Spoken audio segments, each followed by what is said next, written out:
A very good morning once again, and you are still watching Sunrise at Sea here on CTV. Thank you for staying tuned, and welcome to our views. My name is Agi Oase, and joining me at the center of this conversation today, to my far left is Sarah Apollo, and seated right next to me is Brian Kalachi. Should I say Mr.? Good morning, lady and gentlemen. Good morning, Agi. How are you this morning? Good, good. Well, today we are weighing in on the conversation of customer care. Now, I'll just first tell you what customer care is. This means how well customers are taken care of while they interact with the brand. And you've probably heard of the saying that the customer is always right. I don't know if you've heard of it, but this dates. This is a quote or a saying that was started in Belgium, Norway, and New Zealand, and it took #1 spot and lost 0.6% back in the day. And we have definitely had that saying in this country as well. You know, when people talk about the customer is always right, it doesn't matter what they say, it doesn't matter how rude they are, it doesn't matter the approach, they are always right. So I would like us to weigh in on this conversation. And my first question to you is it right, or is it right to say that the customer is always right? For one, I believe that's an old belief in the business world. It came in at the times when there wasn't much consumer protection laws. So it was up to the business men and women to protect their customers. But as in the dynamic world of business, a lot has changed. Sometimes a customer can come in with malicious intentions. Is the customer right? What if what they're doing is up to bite your business? Is he or she right? Yes. Remember a case when there was a vermin complaint in a certain restaurant in Kampala, a big one. So this customer came in and said they brought in a milkshake or a juice that it had a vermin in. And the business brought out footage and brought proof that someone had planted it there. So if they had gone by that saying that their customer is always right, wouldn't they bite themselves as well? Because it would end up affecting their business.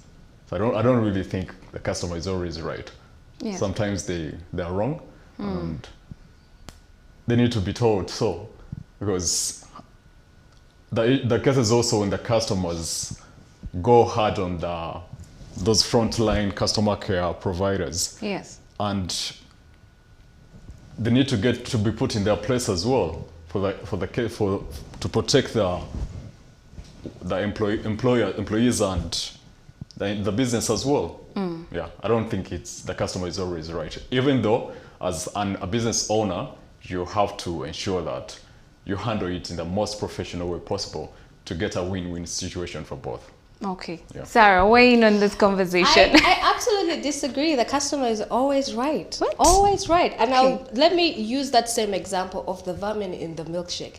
There was a vermin in the milkshake. Customer was right. There's a vermin in it. And when the business came out to not to retaliate, but to make their statement, what they said was that we take our business very seriously, and customer satisfaction is a priority to us. They went on to release the footage. They did not bash the client. They did not say you're trying to tarnish our business. No, they stuck to their principle and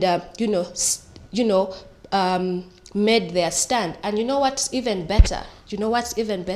Because they understand the phrase that the customer is always right, and it is a reminder that the business owner's role is customer centric and depends on the ultimate satisfaction of their customers.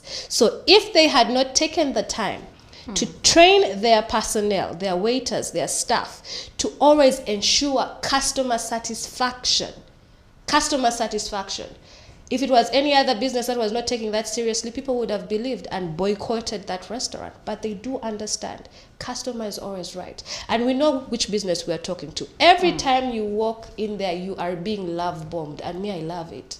You know, would you like to sit? Table for how many? Do you want this? You love the care, So yes. I love the The care. attention. I love the attention. So for me, I am for the stance the customer is always right. Even if the customer went there and said that, oh, one of your personnel made me feel a certain type of way, they are right to feel that way. You have every right to feel it. You cannot dismiss it. And actually, great customer care comes with compassion, empathy, sympathy, you know, understanding. Basically, you're there to be that you have to have conflict and resolution, conflict management skills, so that you can resolve whatever conflict may be coming up. The thing is that the customer has felt a certain type of way. They are right for feeling that way. So it also depends on you, the personnel from that business. How are you going to respond to it? Are you going to blast them and tell them, you know what, ebyo? No, because customers make or break your business. And a happy customer multiplies. Happy customers multiply because they're going to tell somebody else and tell somebody else and tell somebody else. So I think it's very important for especially business owners to understand that Well, for your me, I customer think that is always right.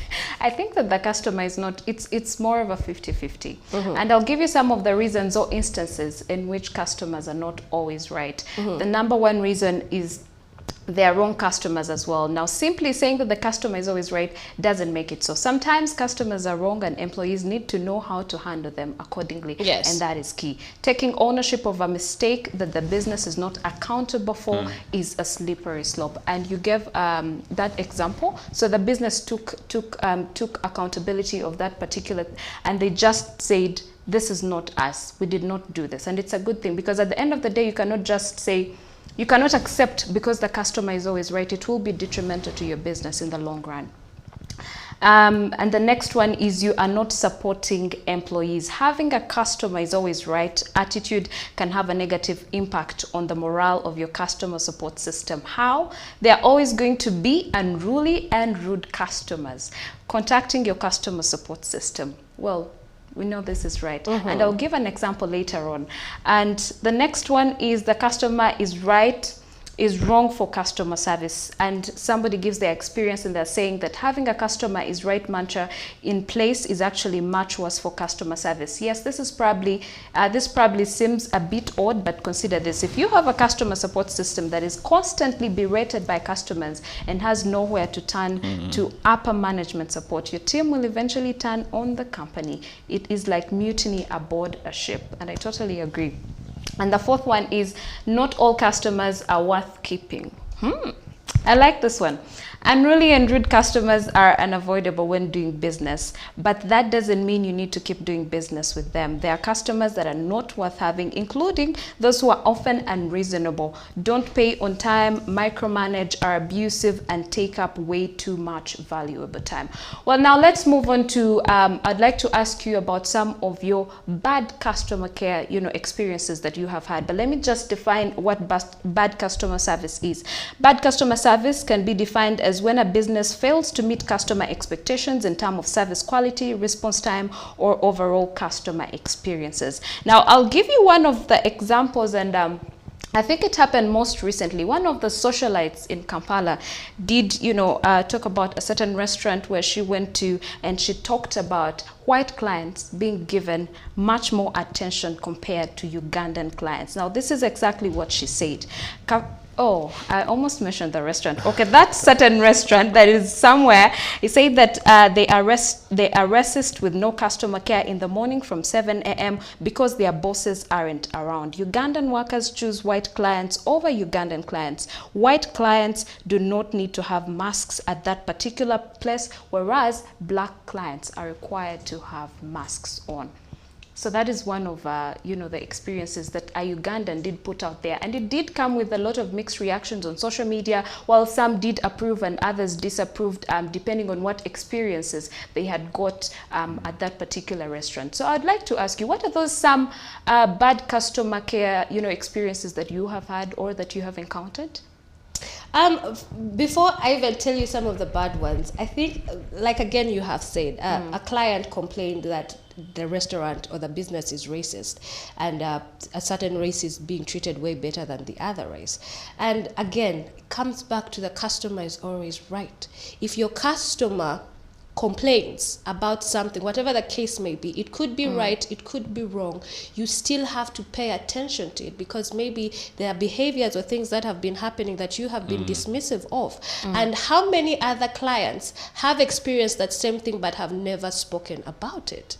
Do you understand what I mean? There could have been a client who had a lock of hair in their food, but then someone's like, and continued eating their food. And then there's another person who sees it and is like, oh my goodness, outrage, call the police, you know? Yeah. Do you understand? Yes. So I think it's very important, whether it is true or not, always investigate, look into the situation. That is why I stand with my point that the customer is always right. Now, when it comes down to bad service, I blame that on the business owner, because you've probably not taken time to train your personnel or even paid attention to them.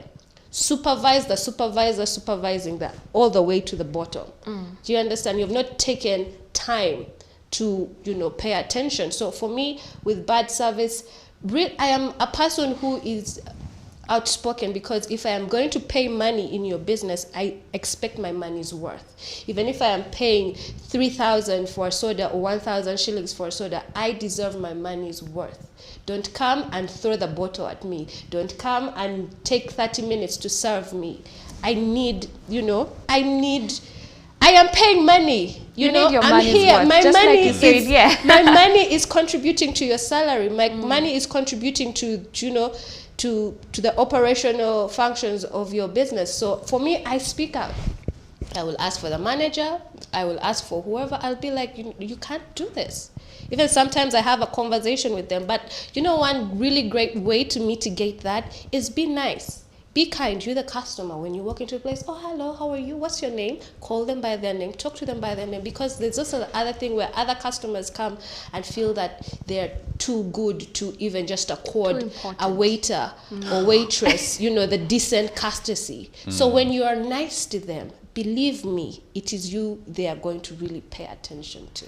Before I get to you, Brian, I'd like to ask you, Sarah, haven't you encountered a situation where you are actually very nice to this waiter or waitress, but for whatever reason, they are in a bad mood that day? Maybe they haven't been paid, I don't know, for a long time, and they are rude to you even when you're nice to them?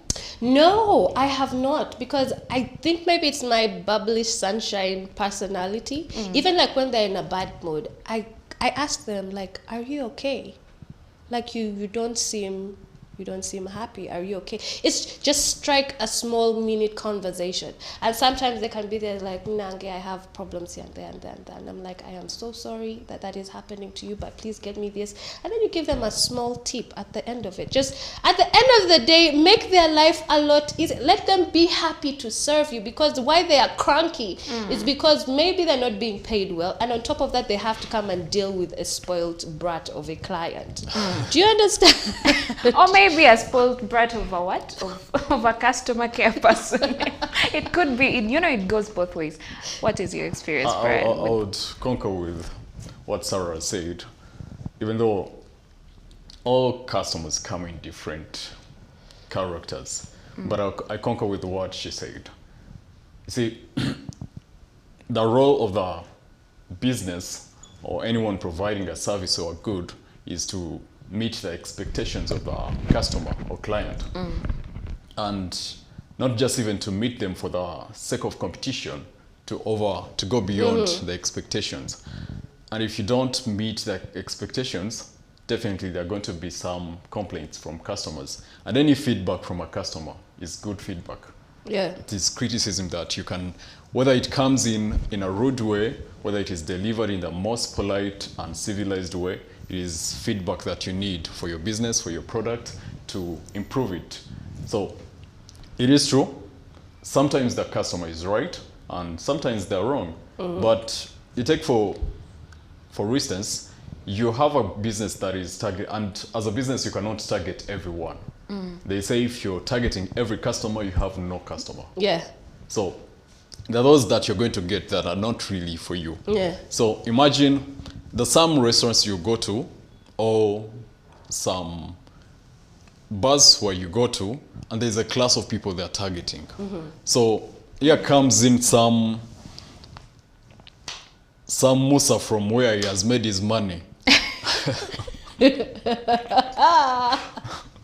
And this buys for, yes, people that have money, but even Musa has money, but it is for some kind of people that are from some kind of society. Yeah. You get, that like some kind of mode, some kind of environment that they can drink from and feel comfortable. But then Musa, from somewhere, he has made his money. Perhaps he has, because the president said cassava should be eaten, Ugandans should eat cassava. So the demand for cassava went high, and he made money. Then he comes and he wants to drink while standing on the table shouting. But the business attracts these kind of people that just like to be in a serene environment. So because Musa has come in and is disorganizing these other people, it's not your target market.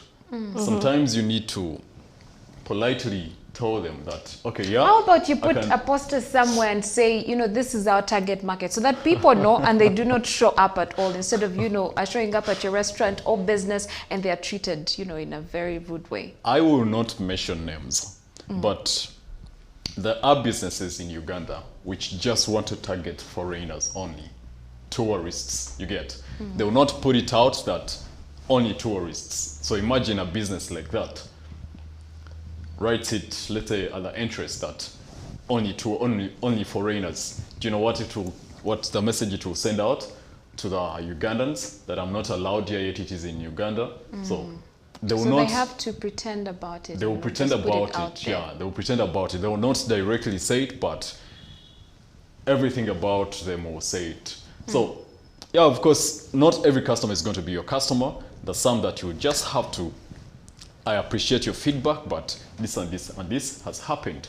There's a video that of some gentleman that went in some restaurant that did not allow people to come in putting on tennis shoes, sneakers or anything. You come in putting on like a gentleman if you're a man.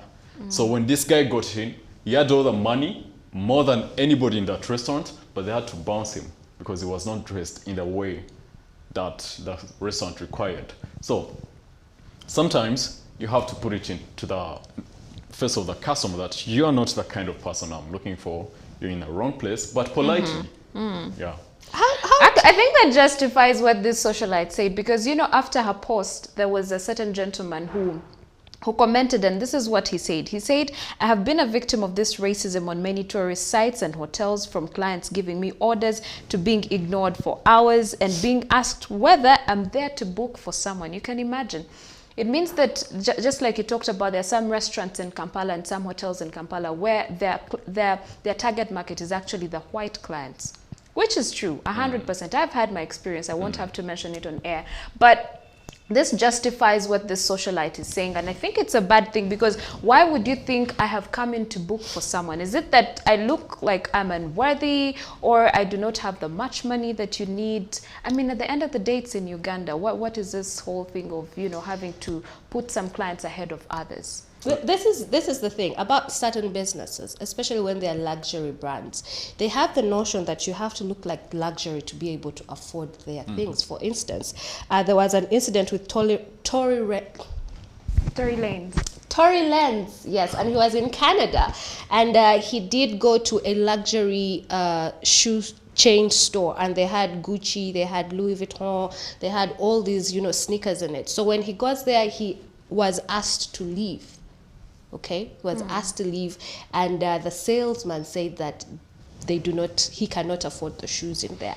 Now the salesman did note that this was Tory Lanez. Tory Lanez went on, he caused a scene, and then went on to spend about $35,000 on shoes. To prove a point. To prove a point. And this man went on to earn 10% commission from that $35,000 that Tory Lanez spent on shoes. Another example is, you know, the lady that played Precious, she's called Gabore Sidibe, and she was also in Empire, the plus size lady. She has lost a lot of weight since. She went into Gucci and she was asked to leave. Little did that they know, the salesperson know that this woman actually makes money to even buy the damn store.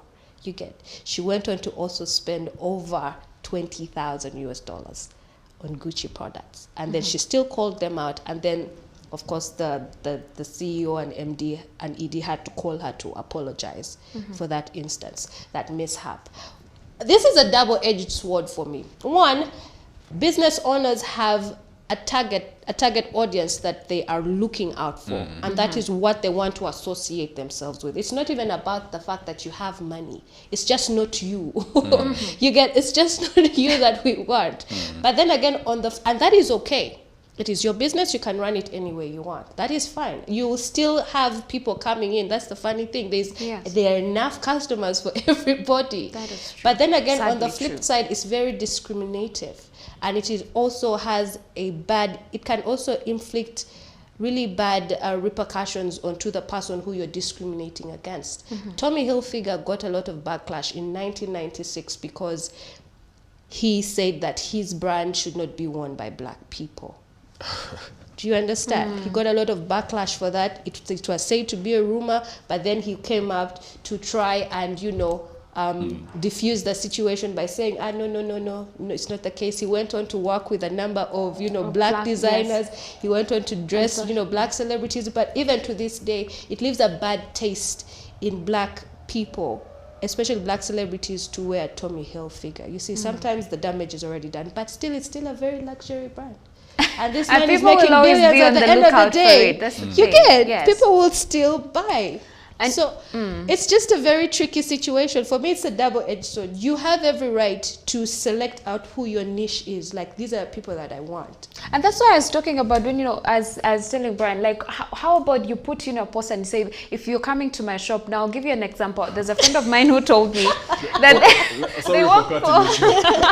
But what if Tommy Hilfiger had put it on his brand, let's say like a jacket, he puts it on, not to be worn by black people. Yeah. Can you do that? Showing up and you are embarrassing me. I'm going to give you an example. There's a friend of mine who walked into a shop. She actually has a lot of money, but she's the kind of person that does not look like she has money. So she walks into a shop and there's this lady who had very beautiful clothes, pricey.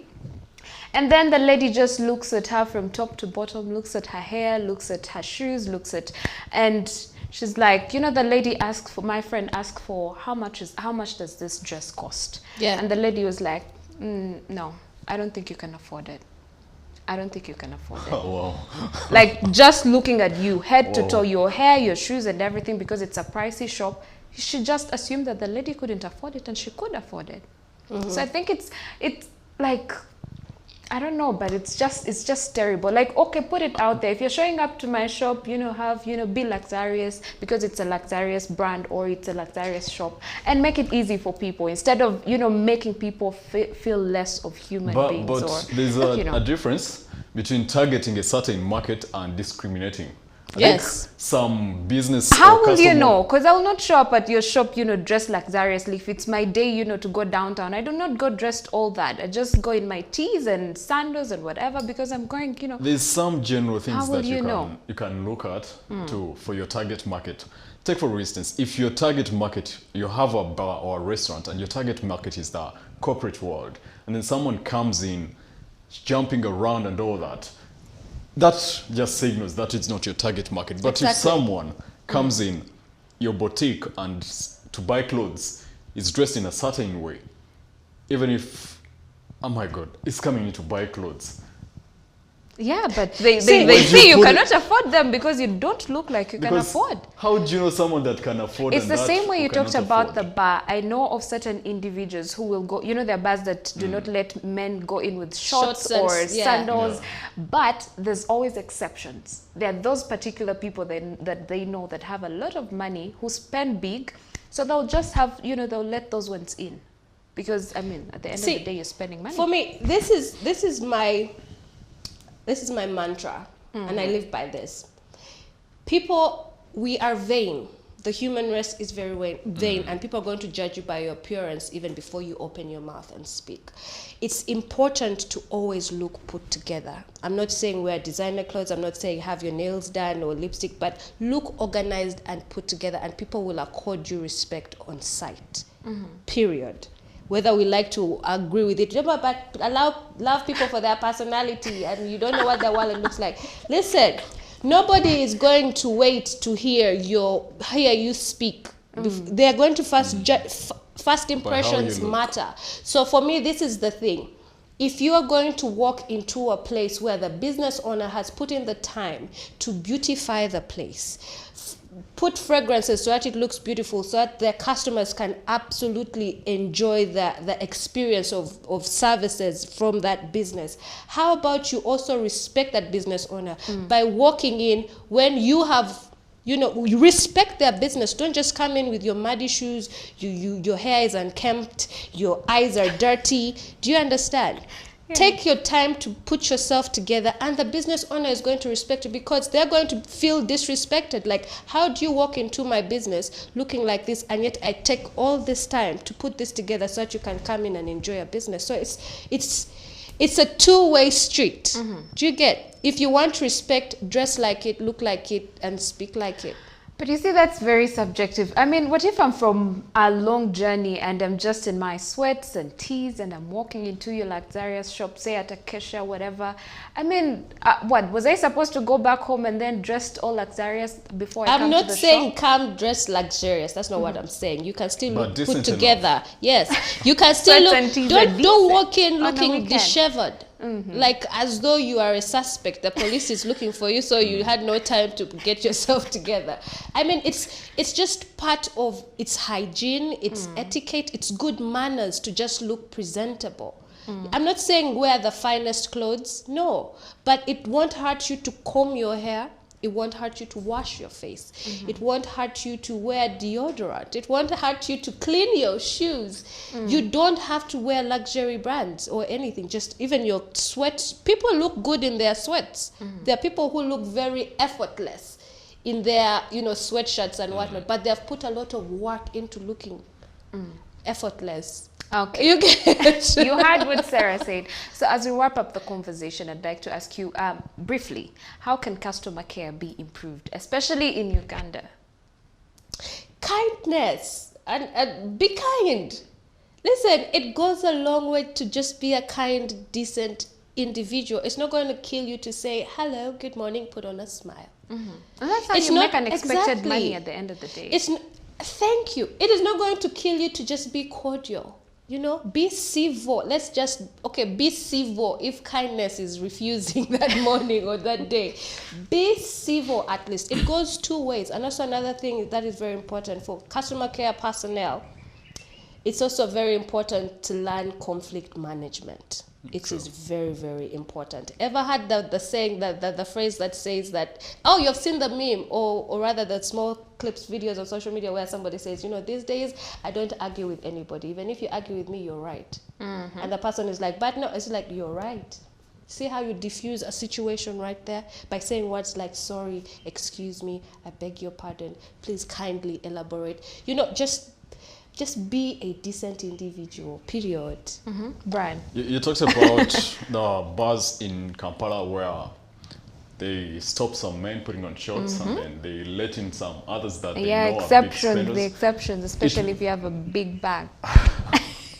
It bites them as well. Exactly. As a business person, you have to maintain your standard. You set them and maintain them. Don't compromise them because of someone else. Because imagine, if you're letting in someone putting on shorts because he's going to spend 1 million in a night, and you're chasing away some people that, let's say 10 people that are going to spend 200,000 and they're putting on shorts.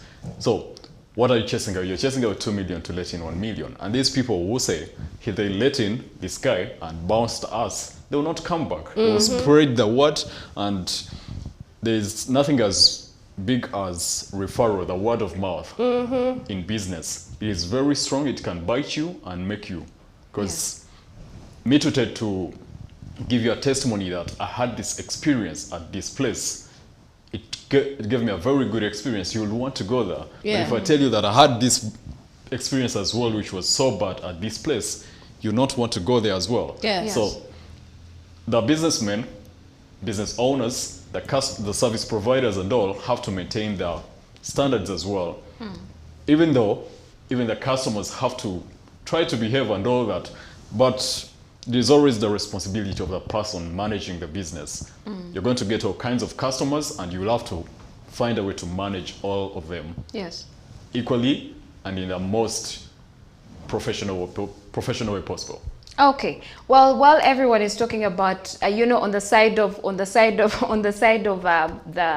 the companies and then restaurants and all those places that you go to, I would like to talk about customers to also be decent human beings. Don't be rude, because there are some customers that are very, very rude and very entitled, and it's definitely a bad thing. Well, that wraps up the conversation that we had for you on our views today. Keep watching Sunrise at Sea and don't blink.